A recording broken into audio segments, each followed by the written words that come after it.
welcome back to my channel. It's Christina, and today I'm going to give you all tips on dealing with a baby that has colic.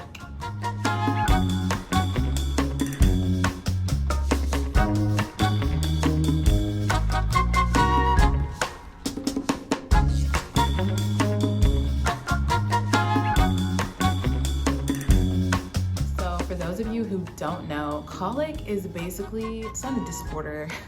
It's not that serious. It's just a condition that a lot of newborn babies are born with, where they scream a lot. And I know people are gonna be like, that's a thing? Yes, that's a thing. If your baby cries for more than 3 hours a day, and it's a very violent cry, it's not really like a normal cry, it's like a shrill scream, that can get diagnosed as colic.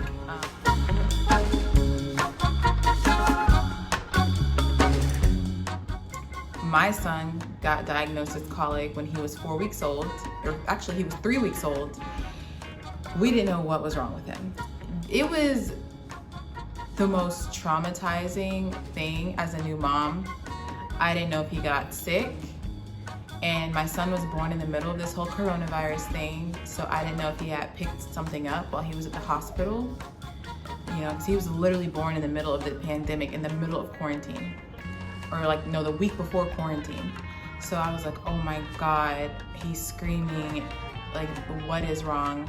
And when my son was screaming, it wasn't just like a normal cry or scream, honestly. I mean, he was turning red, like rose red in the face, whole bodies would turn red. He would just be like gurgling on saliva because he was just so upset. Like, I mean, just the worst cry. It was a shrill shriek. He would go from just crying to being like a high-pitched like shriek, just consistent shrieking, and it would last for like 20 minutes, and it would just go again, and it would start back up. Once we get him calm, it would start back up, and he would get him calm, and it would start back up. And I was like, this is not a normal cry. So I had been talking to my mom about it, and she had not heard it before. She was like, okay, try these different things. And then one day, you know, it had been going on for about a week and a half. And then one day I was on the phone with my mom, and it started, and she heard him screaming, and she was like, oh my gosh, that's not normal. You need to take him to the doctor. And I had been saying, like, I think he needs to go to the doctor. So we take him to his pediatrician. We make an emergency appointment that day, take him to the pediatrician, because you guys, I had no clue what was going on with him. And so the pediatrician, he's checking him, you know, his stomach was kind of firm, so he was like, oh, he might be constipated, things like that. So then I tried to tell the pediatrician, I was like, no, you don't understand. Like, he is like losing his mind when he's having these tantrums. Like, there's something wrong with him. And thank God, in the pediatrician's office, my son had one of the tantrums, and the entire doctor's office was like, what the hell? Like, what is wrong with that baby? Like, and the pediatrician was like, okay, you guys need to go to the emergency room right now. You take him to the emergency room. He like scheduled all these x-rays for my son. He got his abdomen x-rayed. His stomach got a sonogram. Because he was like, I don't know what's wrong with him, but we need to rule out everything. And I was like, thank you. So we go to the emergency room, we're there forever. Basically, everything came back fine, but lo and behold, they were like, your son has colic. And because he had another fit while we were at the emergency room. So they were like, your son has colic, this is what you need to do. Now, the reason I'm telling you guys my story is because that traumatized the hell out of me, and it traumatized my fiance. We didn't know what to do. So I can totally feel the pain of any mom or parent who is dealing with a colicky baby, because if it's your first baby, it will throw you off and it will make you want to cry because you think your baby is like in excruciating pain. You don't know what's wrong. You're like, are they having a heart attack? Can they not breathe? Did they get bit by something and they're allergic? Are they, you know, running a fever? They're not who like literally start going crazy around the house, just throwing different solutions at your baby because you don't know what's wrong, and your baby 9 times out of 10 probably has colic. So, which is a relief because, like I said, it's not a serious like condition.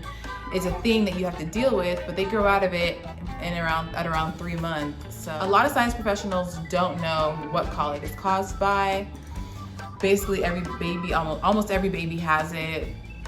My mom and the doctor at the emergency room both said that they feel that it has to do with the baby's digestion, and basically the inside of the intestines and the digestive system getting used to the different bacteria that are in there. Like there's good bacteria and then there's bad bacteria, and then your intestines are developing, they're learning how to break things down. So they're not always going to have a very fun time breaking down food in the beginning of their life because they're very new to the process. So it can be a little bit painful having those intestines maturing inside of the body. And also that colic can be caused by like acid reflux. So you have to like pay attention to certain things after you feed your baby. So here are some of my tips for parents that are dealing with excessively fussy, colicky babies.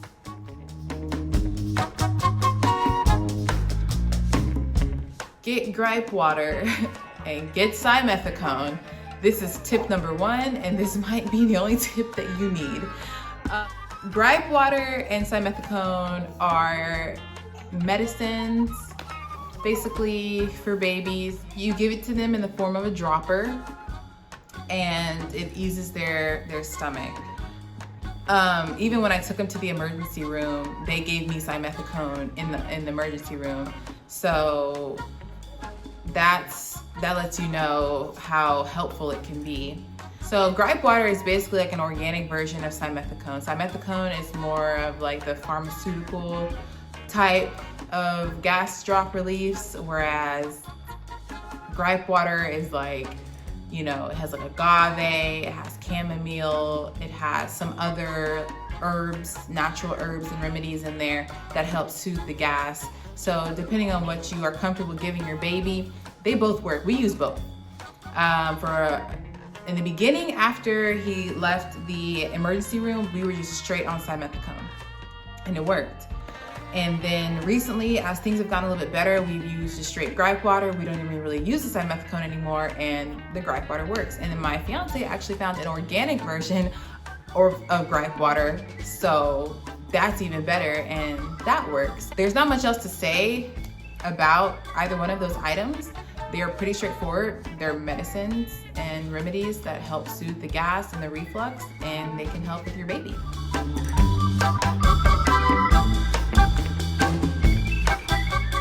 Tip number 2, and this is really key as well, at least for us it has been, baths. A warm bath or even a shower. Like when nothing works, when the simethicone didn't work, we were like, oh my God. And then the gripe water didn't work one night, we were like, oh my God. And then we tried some other things and they didn't work, and we were like, oh my God, he's still screaming, he's sweating, he's hot. We're like putting him up next to the freezer so he can cool down. I mean, he's screaming his head off. We cannot get him to stop. He's not hungry, it's nothing. So we were like, okay, one more thing that we thought of. And we ran him a little bath in his little baby bathtub, a warm one, not too hot, a nice warm soothing bath. And we put him in that thing. Silence, guys, like silence. To this day, I feel like that's probably, if I were to bet money on what remedy gets rid of or can end a colic tantrum, I would actually bet money on the warm bath over anything. Consistently, it works every time. Every time. There's never been a time where he's had colic and we put him in the bath and he kept crying. There's never been a time. As soon as his feet touch it, he does a little shake, his stomach goes all the way into the bath and he sits in it, and we step back and he just, like it never happened. And like that, a warm bath, it worked. And that is going to be something that you really, really need. Now, one time he did have a fit while I was in the shower and my fiance was in the living room with him, and just to test it out, just to see if it would work, I brought him in the shower with me, ran some warm water from the shower over his head, on his hair, like his head was tilted back. It relaxed him. He got quieter, a lot quieter. And then I ran the warm shower water just over his stomach and just had him like this in front of the shower, just letting the warm water run over his abdomen, and he got quiet. So warm water over their abdomen, it's going to really relax them. It's going to allow their abdominal muscles to not be so tight and cramp up so much. So I feel like that's really what helps. Tip number 3 is going to be colic poses. So colic poses are things you can do to relieve gas out of the baby. So these will include something called tummy time. Tummy time is basically just putting the baby on their belly. There's different ways to do it. Your doctor will have to go over that with you, or if you want to look up some on the internet. But you can like put them on your arm, like lay them on your arm so they can get tummy time. You can lay them across the warm water bottle so they can get tummy time. So it's just applying a little bit of pressure to their stomach, and sometimes it'll make them fart, sometimes it'll make them burp, sometimes it'll make them spit up. So yeah, so basically you want to practice your colic poses. One of the colic poses that we do that helps my son is we put him over our knee in a certain way, and we kind of bounce our knee a little bit. He doesn't really like it at all. He actually hates it, but every time it'll cause him to like fart, or he'll burp, and he'll just keep burping, and then after a while it will work. So that's one of the things we'll do. Like we'll give them simethicone or the gripe water. We'll try our colic poses, and then if that doesn't work, usually we put him in a warm bath, because like I said, the warm bath pretty much works every time. You can also do a bicycle. So basically lay him on his back and take his legs, and like you can either pick them up and just keep putting that pressure on his stomach, so like moving his feet towards his head, or you can bicycle his legs, and that'll make them pass gas sometimes or burp, and it'll relieve it. That's doing the bicycle has actually stopped his colic one time for us before. So yeah, don't sleep on the colic poses. Do some research on them. They can help. They won't all help, and they won't all help equally. Trust me, because there's some that we tried that we never tried again after the first time because they don't work. But we found some that work for our son, so you just have to find which ones work for your child.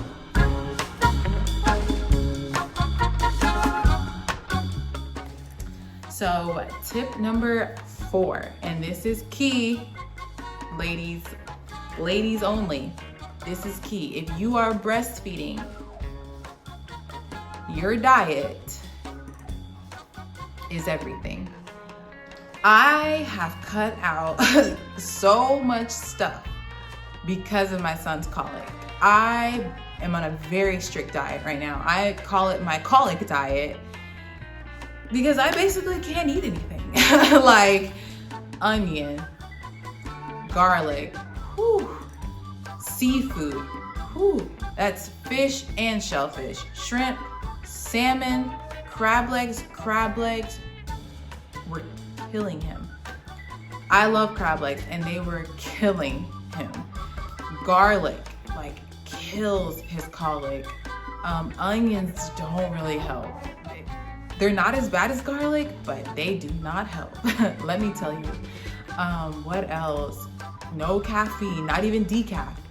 No caffeine, so I'm strictly on an herbal tea diet. If I want a warm drink with my breakfast, I'm drinking herbal teas only, which is fine because I love herbal teas. No caffeine. And that's not just the coffee, okay? That's anything with caffeine. No soda. I don't like soda, but no soda if you're a soda drinker. We actually have a non-dairy ice cream that we like, and it has a little bit of a coffee flavor, and I guess they use real coffee, Colombian coffee in it. And I ate that one day without thinking, and my son had a whole fit later that day. Like, you will see direct correlations of what you eat. Like, wow, they're unusually fussier today. Like, he's always fussy, but today it's bad. Like, we are getting our world rocked right now by this little 10-pound baby. And you'll think back like, And I mean, as a mom, it makes you feel horrible because you're like, oh my God, I didn't know. I'm sorry. Like, if I had known, I wouldn't have eaten it. You know, I would have eaten something more simple. I would have eaten a peanut butter and banana sandwich, because at this point, I feel like that's almost all I can eat. I'm just playing. But like, you will definitely see your diet limit itself, and it's for the good, you know? Once again, you can review all of these things with your doula, your OBGYN, your pediatrician, or just do some research and figure out, you know, what other moms have suggested.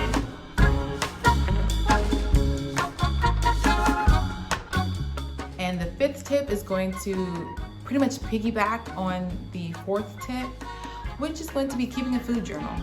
The food journal is going to go hand in hand with what I was just talking about with your diet. You basically just want to make notes of what you ate that day, what you didn't eat, what you cut out, what you included, how much water you were drinking, and noticing how the baby is acting. Did they get worse? Did they get better? I'll probably make a completely separate video talking about what I eat in a day to deal with colic, or like a colic diet or something like that. But yeah, this is just what I've noticed for me and my child.